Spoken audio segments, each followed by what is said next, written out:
नमस्कार मु ज्योतिष प्रशांत आपण को मोर यूट्यूब चैनल को स्वागत करुच्ची। आज आपण को मु निश्चिंत भाव में आपण पार्टनर कौन सब करेन्ट फिलिंग्स रोचे आपण प्रति मु निश्चिंत भाव में कहबी तांकर उद्देश्य कौन से आपन कौन आशा करुँच से कौन भावुं आपण नहीं मन में कौन चली मु निश्चिंत भाव में ये वीडियो माध्यम आप पार्टनर करेन्ट फिलिंग्स कहबी। आउ चैनल सब्सक्राइब करने आप भूलें ना, वीडियो को लाइक करने आप भूलें ना। आपणकर जहाँ समस्या मोर वीडियो कमेंट सेक्शन में जाकि कमेंट करें आउ तार निश्चिंत भाव में जहाँ आपणकर समस्या थी आप पार्टनर को लेकिन मु तार रिमेडीज आपको कहबी आउ तार सब कौन सजेसन हो पार केते भल हो पार मु निश्चिंत भाव में आपको कहबी। चलते देखा आज ये वीडियो माध्यम आप पार्टनर कौन सब करेन्ट फिलिंग्स रोचे। फास्ट कहबी कि जदि आप पार्टनर को लेकिन आपड़ कि नुआ फेज आरंभ कर नुआ जिन आरंभ करुँच कुछ नुआ जिन सपोज आपणकर सबकि बंद हो जाए धीरे धीरे से सब आप धीरे धीरे खोलुंट आउ सब किसी परिवर्तन धीरे धीरे आप आणुंट निश्चिंत भाव में आपणकर कि माइंड रे किसी परिवर्तन आसूची आउ कि नुआ जिन माइंड रे सेट करुँच जोटा कि आप आगू जावाई आप ट्राए करुँच बट आप पार्टनर ना से जावाई आपन को जावाई स्कोप दौना सी मन में आपन नहीं बहुत कथा भावुंट आउ सब बेले चिंता करुँच कि आप जने भूल मनीष बोली से सब क्षेत्र में आप प्रूव करुँच आप जने भूल मनीष बोली धीरे धीरे सी कौन सी कौन परिस्थिति को अनुभव करूना आपड़ कौन कहू चाहते सब बेले से आपको आक्षेप करुँच आप जड़े खरा मनीष भल मनीष नुहे सब अन्य क्या पैसा पतर सारी दौच मो अन्य क्या समय दौच मोपाई समय दौना ये सब सी भावुं निश्चित भाव में जो भावुं से कौन हो कथा शुणी बहुत आपंकर माने फ्रस्ट्रेशन होती आपंकर हार्ट ब्रेक हो जाऊँगी आउ हृदय आपंकर भांगी जाऊँगी बार बार आपड़ किसी डिसीजन नहीं पार ना जहाँ आपणकर आपन को बहुत कष्ट लगुच बहुत जंत्रणा अनुभव करुँच आउ जहाँ आप सब आपण मन जिते अराजकता देखा दूची आपड़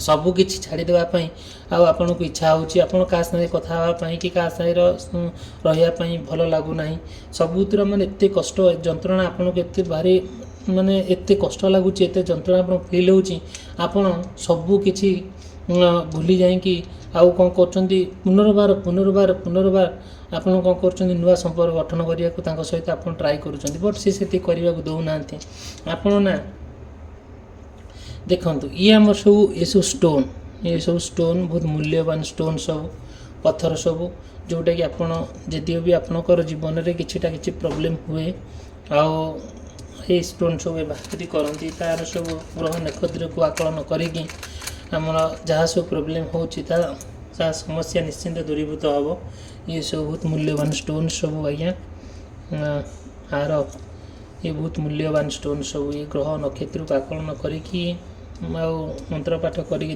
पिंधती निश्चिंत भाव में आपणकर जीवन साकारमय हम और जहाँ आपणकर समस्या आस समस्या दूरीभूत हम देखो आपन को कही जे जिते बड़े आप कौन कर दुख दुख कष्ट जंत्रणा को सहूँ एक्सप्रेस करुँच तथापि भी आपड़ सबकि भूली जाए कि सब माने सब जिन को आप एक्सप्रेस करुँच आप मझे मझे कौन करुँच सहित एत भल समय बीते एत भल पार्टनर बोली भाई कौटा किटा मुहूर्त सबकि परिवर्तन हो जाए आप कौन कर जो सब माने रिमेम्बर जो आप जहाँ सब फोटो उठे रखिंट कि कैमेरा रे फोटो उठे रखिंट कि कौन मेमोरी आप अच्छे कि कौन स्मृति आप अच्छी बुलाबुली करने को जाइए कि कौट रेस्टोरेंट खाई कि कौन मंदिर में भेट कर कौन स्कूल भेट कर कॉलेज में भेट कर कौन देवालय कि बुलिया जाइए मंदिर तीर्थयात्रा हो कि कौन एक निर्जन स्थान देखा साक्षात होती आपन भितर बहुत सबकि प्रेमर संपर्क गढ़ी तोली सबकि आप भितर से सब जिन କ'ଣ କରୁଛନ୍ତି ମନେ ପକାଉଛନ୍ତି, ସେ ପାଷ୍ଟକୁ ଆପଣ ମନେ ପକାଉଛନ୍ତି, ସେ ଅତୀତକୁ ଯେତେବେଳେ ମନେ ପକାଇ ଆପଣଙ୍କୁ ଭଲ ଲାଗୁନି। ଆପଣ ଯେତେବେଳେ ଅତୀତଟା ସବୁବେଳେ ଅତୀତ ହେଇକି ପଳାଉଛି, ଆଉ ଅତୀତଟା ପ୍ରେଜେଣ୍ଟ ହେଇପାରୁନାହିଁ, ଆଉ ଭବିଷ୍ୟତ ଯେତେବେଳେ ଅତୀତଟା ଯେତେବେଳେ କ'ଣ ହେଉଛି ବର୍ତ୍ତମାନ ହେଇପାରୁନାହିଁ, ସେତେବେଳେ ଆପଣଙ୍କୁ ବହୁତ କଷ୍ଟ ଲାଗୁଛି। ଅତୀତ ସବୁବେଳେ ଅତୀତ ହେଇକି ଅଛି, ଆଉ ସେ ଯେତେବେଳେ ଅତୀତକୁ ଆପଣ ମନେ ପକାଉଛନ୍ତି, କୌଣସି କିଛି ବି ଆପଣଙ୍କୁ ମାନେ ଭଲ ଲାଗୁନାହିଁ। କାହିଁକିନା ଆପଣ ଅତୀତରେ ତାଙ୍କ ସହିତ ବହୁତ ଭଲ ସମ୍ପର୍କ ବିତେଇଛନ୍ତି, ଆଉ ବହୁତ ଭଲ କଥା ହେଇଛନ୍ତି। ଆପଣ ତାଙ୍କ ଜୀବନର ସବୁଠାରୁ ବହୁମୂଲ୍ୟ ସମୟ ଆପଣ ତାଙ୍କ ପାଇଁ ସାରିଛନ୍ତି, ଯେଉଁଟାକି ସେ କଥା ମନେ ପକାଇଲା ବେଳକୁ ଆପଣଙ୍କୁ ମାନେ ବହୁତ ଯେତିକି ଖୁସି ଲାଗୁଛି ସେତିକି ଦୁଃଖ ବି ଲାଗୁଛି। ବଟ୍ କରିବା କ'ଣ, ଏମିତି ବାଗରେ ତାଙ୍କର କ'ଣ ହେଇଛି କେଜାଣି, ତାଙ୍କର ମନର ପରିସ୍ଥିତି ସେ ନିଜେ ବଦଳି ଯାଇଛନ୍ତି। ଯେତେବେଳେ ସବୁକିଛି ବଦଳି ଯାଇଛନ୍ତି, ସବୁକିଛିର ପରିବର୍ତ୍ତନ ତାଙ୍କ ଦେହରେ ଦେଖାଦେଇଛି। ଧୀରେ ଧୀରେ କ'ଣ ହେଇଛି, ଆଉ ସିଏ ନା ଗୋଟେ ଭୟଙ୍କର ରୂପ ଧାରଣ କରିଛନ୍ତି, ଯେଉଁଟାକି ଆମେ କହିବା ଗୋଟେ ସାପର ରୂପ ଧାରଣ କରୁଛନ୍ତି। ସେ ବାର ଖାଲି ଫଣା ଟେକି ମାରିବା ପାଇଁ ଚେଷ୍ଟା କରୁଛନ୍ତି। ଆଉ ସେ କ'ଣ କରୁଛନ୍ତି, ଯେତେବେଳେ ଆପଣଙ୍କ ପ୍ରତି ତାଙ୍କର ଗୋଟେ ଏମିତିଆ ମନୋଭାବ ଆସିଯାଇଛି, ଗୋଟେ ହିଂସ୍ର ମନୋଭାବ ଆସିଯାଇଛି, ଆପଣଙ୍କୁ ସତେ ଯେମିତି ଲାଗୁଛି ଆପଣ କେଉଁଠି ଯେମିତି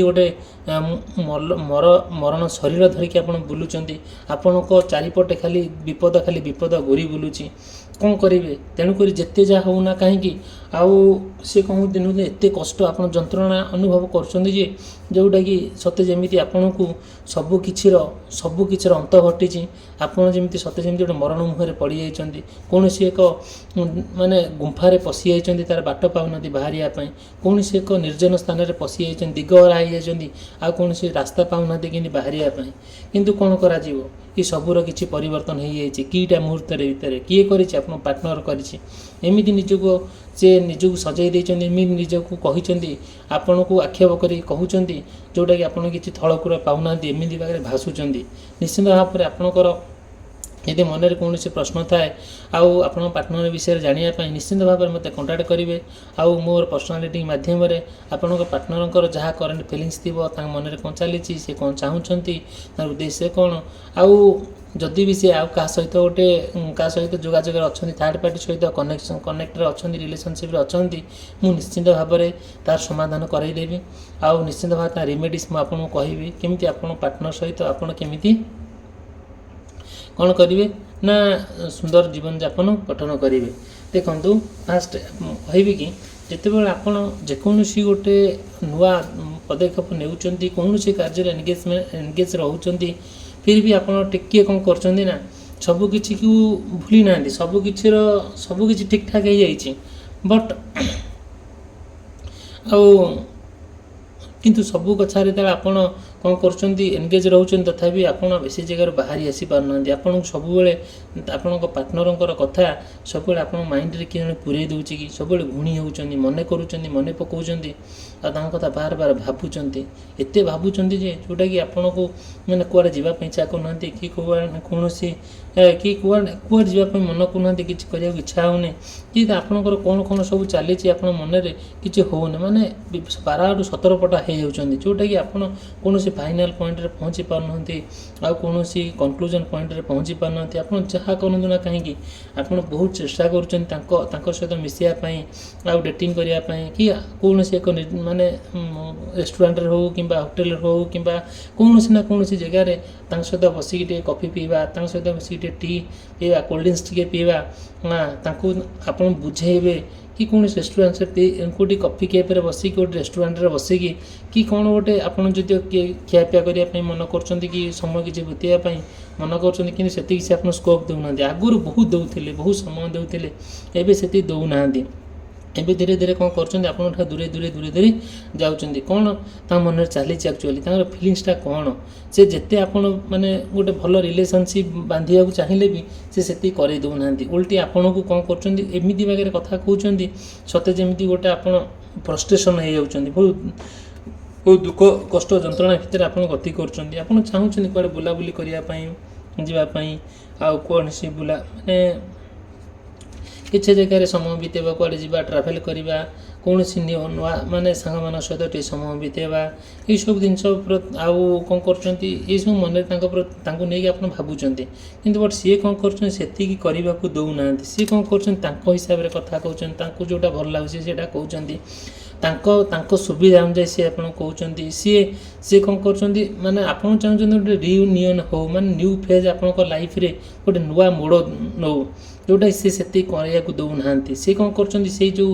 ପୁରୁଣା ତିକ୍ତତାକୁ କଳିଟାକୁ ଧୀରେ ଧୀରେ କ'ଣ କରୁଛନ୍ତି ଏକ୍ସପାଣ୍ଡ କରି ନେଉଛନ୍ତି, ମାନେ କଳିଟାକୁ ବଢ଼େଇକା ନେଉଛନ୍ତି। କିନ୍ତୁ ଆପଣ ସେସବୁରେ ଇଣ୍ଟରେଷ୍ଟ ନାହିଁ। ଆପଣ ଚାହୁଁଛନ୍ତି ପୁନର୍ବାର କେମିତି ଆପଣଙ୍କର ରିୟୁନିୟନ୍ ହେଇଯାଉ, ଗୋଟେ ନୂଆ ଫେଜ୍ ଆପଣ ଲାଇଫ୍ରେ ଗୋଟେ ଆସିଯାଉ, ସବୁକିଛି ପରିବର୍ତ୍ତନ ହେଇଯାଉ, ଯେମିତି ଆଜ୍ ୟୁଜୁଆଲ୍ ଯେମିତି ଆଗରୁ ଆପଣଙ୍କ ଲାଇଫ୍ରେ ଯେମିତି ଥିଲା ସେମିତି ହେଇଯାଉ। ଏଇସବୁ ଜିନିଷ ପ୍ରତି ଆପଣ ଯେତିକି ଇମ୍ପୋର୍ଟାନ୍ସ ଦେଉଛନ୍ତି ସିଏ ସେତିକି ଦେଇପାରୁନାହାନ୍ତି।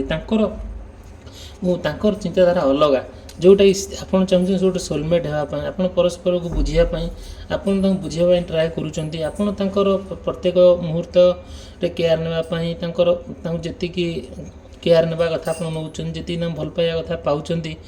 ଆଉ ସିଏ କ'ଣ କରୁଛନ୍ତି ନା ସିଏ ଆପଣଙ୍କର ମାନେ ଯେଉଁ ଫିଲିଙ୍ଗସଟାକୁ ବୁଝିପାରୁନାହାନ୍ତି। ସିଏ ଓଲ୍ଡ ଆପଣଙ୍କୁ ମାନେ ଘୃଣା କରୁଛନ୍ତି, ଆପଣଙ୍କୁ ଭୁଲ ବାଟ ଦେଖାଉଛନ୍ତି, ଆପଣଙ୍କୁ ଯାହା କହୁଛନ୍ତି ତାଙ୍କ କଥା ଆପଣଙ୍କୁ ଭଲ ଲାଗୁନାହିଁ। ଆଉ କ'ଣ କରୁଛନ୍ତି ଧୀରେ ଧୀରେ ସିଏ ଆପଣଙ୍କୁ ଆଭଏଡ଼ କରିବାକୁ ଲାଗୁଛନ୍ତି। ଏମିତି କାହିଁକି ହେଉଛି?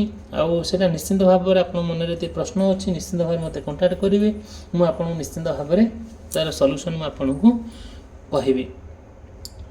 ଆଉ ସେକେଣ୍ଡ କଥା, ଯେତେବେଳେ ଆପଣ କ'ଣ କରୁଛନ୍ତି ଆପଣ ପାର୍ଟନରକୁ ନେଇକି ବହୁତ କଥା ମାନେ ଗୋଟେ ଟ୍ୱିନ୍ ଫ୍ଲେମ୍ ମାନେ ଗୋଟେ ସୋଲମେଟ୍ ବୋଲି ଭାବୁଛନ୍ତି, କିନ୍ତୁ ସେତିକି ସେ କ'ଣ କରୁଛନ୍ତି ନାଇଁ, ସେତିକି ଆପଣଙ୍କୁ ସେତିକି ଗୁରୁତ୍ୱ ସିଏ ଦେଉନାହାନ୍ତି।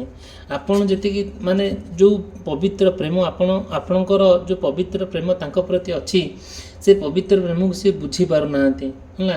ଆପଣ ଏତେ ମାନେ ଯେଉଁଟାକି ଆପଣ ତାଙ୍କ ପ୍ରତି ଏତେ ମାନେ ଆଟ୍ରାକ୍ଟିଭ୍ ହେଇଯାଇଛନ୍ତି, ଆଉ ଏତେ ତାଙ୍କୁ ଭଲ ପାଇ ବସୁଛନ୍ତି, ଏତେ ତାଙ୍କର କଥା ଆପଣ ଭାବୁଛନ୍ତି, ଏତେ ତାଙ୍କର ହିତ ଚିନ୍ତା କରୁଛନ୍ତି, ବଟ୍ ସିଏ ସେତିକିଟା ଆପଣଙ୍କୁ ଦେଇପାରୁନାହାନ୍ତି। କିନ୍ତୁ ଆଗରୁ ଦେଉଥିଲେ, ହଁ ସିଏ ଆପଣଙ୍କୁ ବହୁତ ମାନେ ସମୟ ଦେଉଥିଲେ, କଥା ହେଉଥିଲେ, ସବୁ କିଛି ଆପଣଙ୍କ ଭିତରେ ଚାଲିଥିଲା। ବଟ୍ କିଛି ଦିନ ହେବ ଆପଣ ତାଙ୍କ ଭିତରେ ସେମିତି ଆଉ କିଛି ସମ୍ପର୍କ ନାହିଁ, ସେମିତି କିଛି ଆଉ ତାଙ୍କ ଭିତରେ ଆଉ କିଛି ପଡ଼ୁନାହିଁ।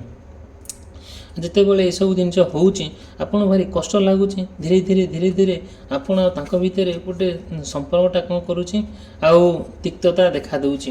ଆଉ କ'ଣ ହେଉଛି ନା